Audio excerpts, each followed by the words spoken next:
আমি যেই কালারের লেন্সটা পরবো সেটা হচ্ছে হ্যাপি হানি। তো এটা কেমন লাগবে তোমাদের আমি পরে দেখাচ্ছি। এখন আমার চোখটা এরম লাগছে, তো এটা পরার পর কেমন লাগে সেটা দেখাচ্ছি তোমাদের। কালারটা একটু ব্রাউনিশ টাইপের কালার। এটা তুমি ডিরেক্ট তোমরা করতে পারো, কিন্তু একটু আমার মনে হয় কি যে সাজেশন দিয়ে নেওয়া ভালো।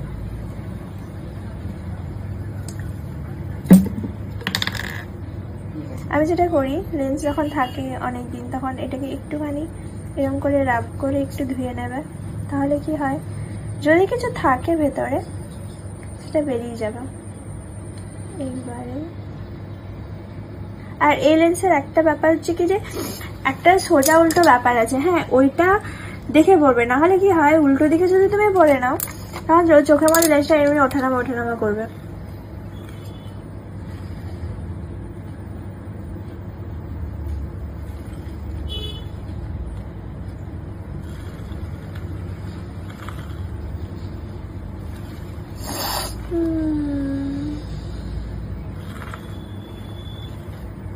জল আসছে।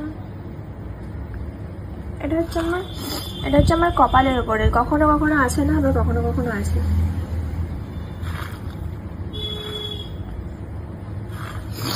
হ্যাঁ এই দেখো এবার দুটো চোখের মধ্যে কিছু ডিফারেন্স দেখতে পাচ্ছ। তুমি বলো ভালো লাগছে এটা?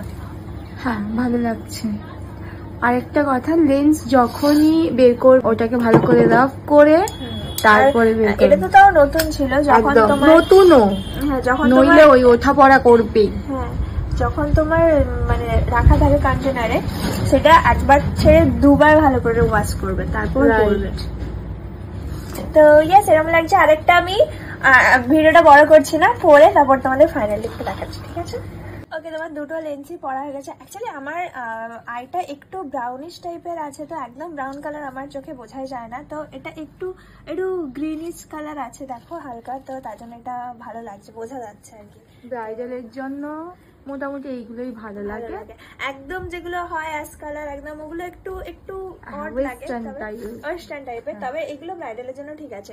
তো ইয়েস এটা আমার ফাইনাল লুক। কেমন লাগছে জানিও। লেন্সের তফাৎটা তাহলে তোমরা নিশ্চয়ই আজকে দেখতে পেলে যে কি বিফোরটা কেমন লাগছিল আমার, আর এখন আমার কেমন লাগছে। মেকআপ আর্টিস্ট কেমন সাজিয়েছে।